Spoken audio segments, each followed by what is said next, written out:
हनुमान जी अजर अमर हैं और उन्होंने रामायण काल में क्या भूमिका निभाई, इस बात से हम भली भांति अवगत हैं। पर क्या आप जानते हैं हनुमान जी ने महाभारत काल में भी बड़ी अहम भूमिका निभाई है।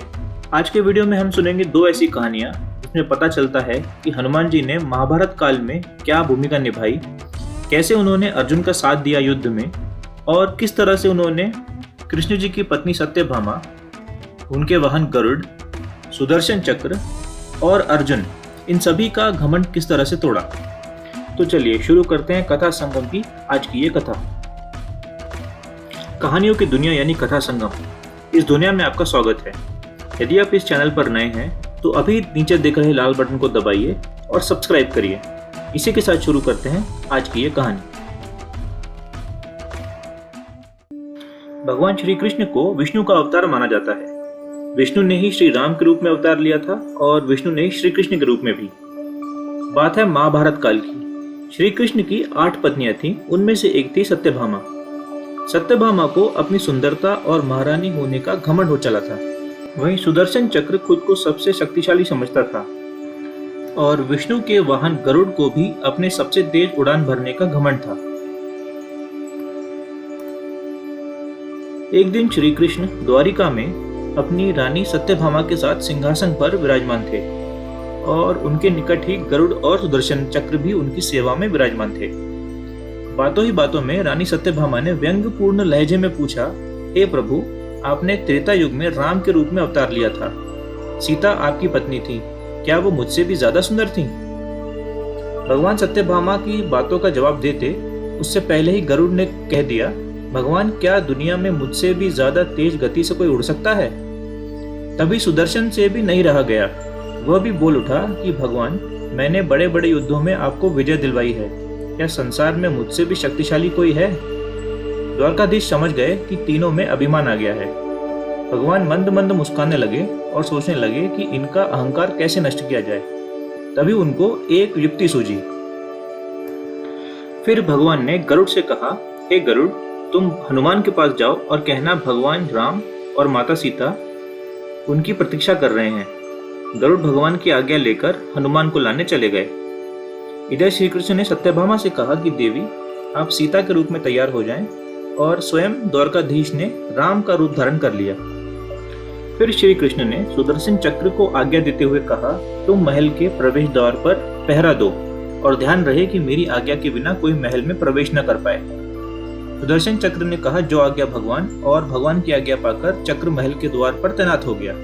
तो अब भगवान ने जो लीला रची उसके हिसाब से श्री कृष्ण और सत्यभामा राम और सीता के रूप में महल में हनुमान जी का इंतजार करने लगे। वहीं सुदर्शन चक्र महल की रखवाली करने लगे और ये देखने लगे कि कोई अंदर न आने पाए। वहीं गरुड़ पहुंचे हनुमान जी के पास उन्हें बुलाने के लिए।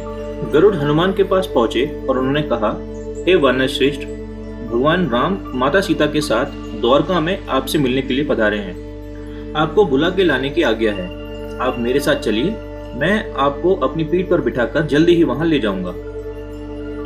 हनुमान ने विनय पूर्वक गरुड़ से कहा, आप चलिए बंधु, मैं आता हूँ। गरुड़ ने सोचा, पता नहीं ये बूढ़ा वानर कब तक पहुंचेगा। उसने सोचा, खैर मुझे भी क्या, कभी भी पहुंचे, मेरा कार्य तो पूरा हो गया, मैं भगवान के पास चलता हूँ। ये सोचकर गरुड़ शीघ्रता से द्वारका की ओर उड़ चले। क्षण भर में ही गरुड़ वापस पहुंचते हैं द्वारका। लेकिन यह क्या, महल में पहुंचकर गरुड़ देखते हैं कि हनुमान जी तो उनसे पहले ही महल में प्रभु के सामने बैठे हैं। गरुड़ का सर लज्जा से झुक गया। तभी श्री राम के रूप में श्री कृष्ण ने हनुमान से कहा कि पवन पुत्र, तुम बिना आज्ञा के महल में कैसे प्रवेश कर गए? क्या तुम्हें किसी ने प्रवेश द्वार पर रोका नहीं? फिर हनुमान जी ने हाथ जोड़ते हुए सिर झुकाकर अपने मुंह से सुदर्शन चक्र को निकालकर प्रभु के सामने रख दिया। हनुमान ने कहा, प्रभु, आपसे मिलने से भला कोई क्या मुझे रोक सकता है? इस चक्र ने तनिक प्रयास किया था मुझे रोकने के लिए, लेकिन इसे मैं अपने मुंह में रखकर आपसे मिलने आ गया। मुझे क्षमा करें। ये सुन के भगवान मन मन मुस्कुराने लगे।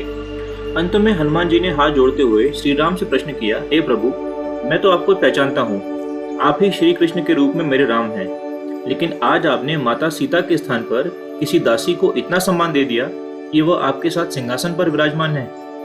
अब रानी सत्यभामा के अहंकार भंग होने की बारी थी। उन्हें सुंदरता का अहंकार था जो पल भर में चूर हो गया था। सुदर्शन चक्र, गरुड़ और सत्यभामा तीनों की आंखों में आंसू आने लगे और वो भगवान के चरणों में झुक गए। इस तरह भगवान ने अपने भक्तों के अहंकार को अपने भक्त हनुमान की सहायता से ही दूर किया। चलिए चलते हैं दूसरी कहानी पे, जिसका प्रसंग महाभारत काल में अर्जुन से जुड़ा है।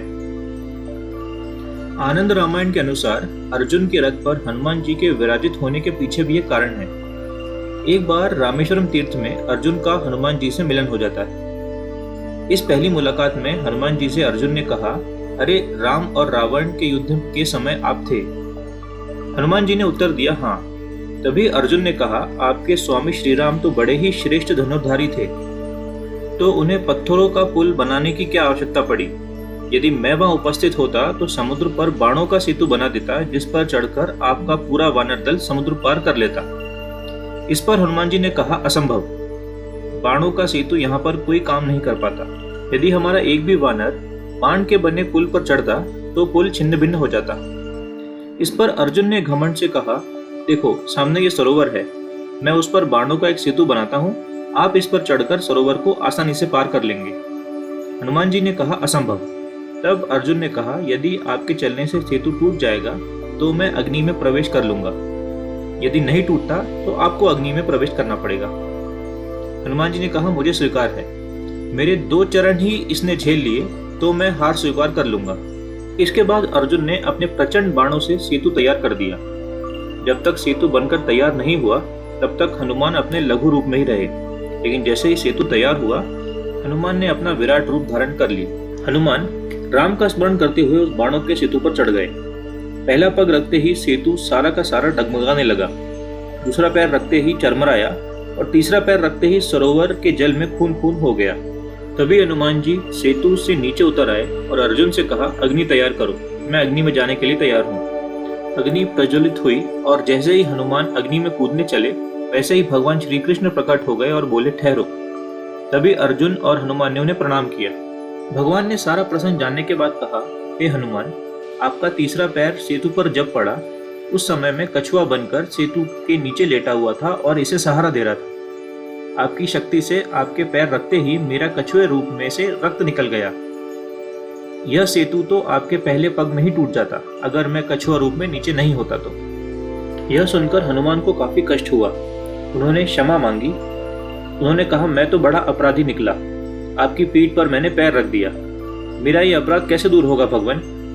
तब कृष्ण ने कहा, यह सब मेरी इच्छा से हुआ है, आप मन खिन्न मत करो और मेरी इच्छा है कि आप अर्जुन के रथ की ध्वज पर स्थान ग्रहण करो। इसलिए द्वापर युग में हनुमान जी महाभारत के युद्ध में अर्जुन के रथ पर ध्वजा के ऊपर बैठे दिखते हैं। महाभारत के युद्ध में श्री कृष्ण ने अर्जुन का साथ निभाया उनका सारथी बनकर, लेकिन उनके रक्षक हनुमान जी थे। अपने वचन का पालन करते हुए कुरुक्षेत्र के युद्ध में अर्जुन के रथ के ऊपर हनुमान जी विराजमान हुए।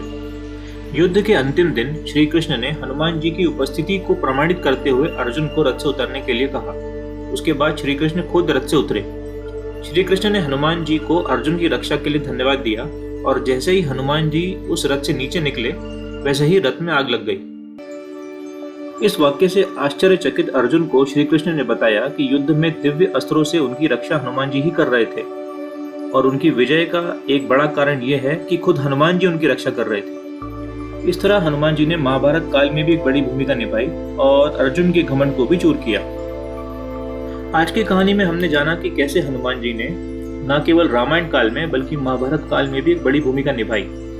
और इस कहानी से हमें ये सीख भी मिलती है कि जब भगवान का घमंड नहीं चलता तो हम जैसे तुच्छ प्राणियों का क्या चलेगा। मिलते हैं जल्दी आपसे एक और कहानी में। तब तक के लिए धन्यवाद। अपना ध्यान रखें और अपने अंदर घमंड को हावी ना होने दें। कथा संगम को सब्सक्राइब करना ना भूलें। जय श्री राम, जय हनुमान।